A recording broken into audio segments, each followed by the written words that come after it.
Jadi sekarang kita membahas tentang mengapa sih penting lakukan pengasuhan positif pada anak. Jadi yang pertama kita itu akan membahas tentang meningkatkan kualitas interaksi anak dengan orang tua. Kemudian yang kedua itu mengoptimalkan tumbuh kembang anak. Dan yang ketiga tentunya ada cara untuk mencegah perilaku menyimpang pada anak tersebut. Untuk lebih tepatnya, untuk lebih jelasnya, yuk kita simak ke berikutnya. Jadi yang pertama kita akan membahas tentang meningkatkan interaksi anak dengan orang tua. Seperti yang kita ketahui bersama bahwa interaksi ini merupakan suatu pembinaan yang cocok dan tepat untuk meningkatkan interaksi antara anak dengan orang tua.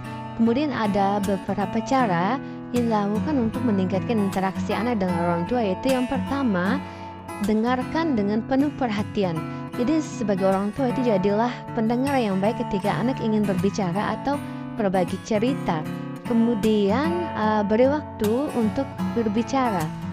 Ajak anak untuk berbagi pikiran, perasaan, dan juga pengalaman yang sudah mereka lakukan atau yang pernah mereka lakukan dengan pengalaman yang mereka lakukan pada hari itu juga.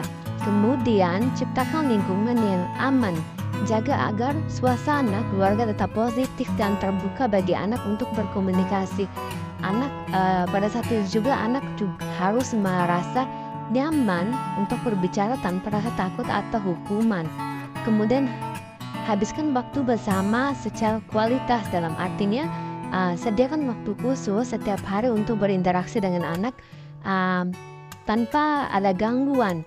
Kemudian gunakan waktu itu juga untuk bermain bersama, membaca buku atau melakukan kegiatan yang disukai oleh anaknya atau anak kalian.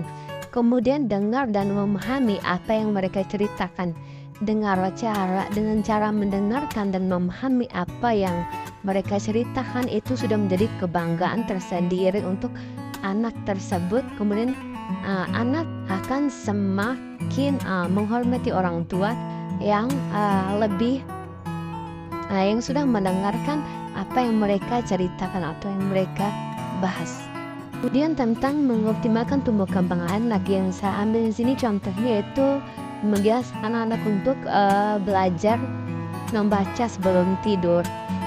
Jadi di sini yang pertama itu membaca buku sebelum tidur dapat mempertinggi minat baca anak. Kemudian membacakan buku sebelum tidur itu dapat menjadi momen bonding atau quality time bersama si kecil atau si anaknya. Kemudian dengan membaca buku sebelum tidur ini dapat menjadi sarana untuk mengasah daya imajinasi anak. Adapun dengan membaca ini dapat melatih daya ingat anak. Kemudian dengan membaca buku sebelum tidur ini dapat membantu anak dalam mengenal dan mengenalkan hal-hal baru. Kemudian yang ketiga itu mencegah perilaku menyimpang pada anak. Nah, perilaku menyimpang pada anak ini saya ambil contoh tentang berbohong. Nah, bagaimana sih cara orang tua agar anak tidak berbohong atau melakukan hal tersebut? Yang pertama, orang tua beritahu pada anak dampak buruk dari berbohong itu sendiri. Orang tua juga dapat mengajarkan anak bahwa berbohong itu memiliki dampak buruk seperti mengganggu hubungan dan kepercayaan antara anak dan orang tua. Kemudian sebagai orang tua sendiri harus menjadi panutan yang baik untuk anak. Orang tua itu dapat menjadi panutan yang baik bagi anak-anak yang dapat membantu anak dalam mengembangkan kejujuran dan kebijaksanaan. Ketika orang tua memberikan panutan yang baik, maka anak-anak tidak akan melakukan hal-hal tersebut. Nah, dari situ pengasuhan positif dapat kita simpulkan bahwa pengasuhan dan pendidikan di keluarga adalah hal yang pertama dan utama. Anak dapat tumbuh dan berkembang dengan baik apabila pengasuhan yang dilakukan dalam keluarga sesuai dengan tahap perkembangan dan usianya, juga dengan mengedepankan prinsip-prinsip pengasuhan yang positif.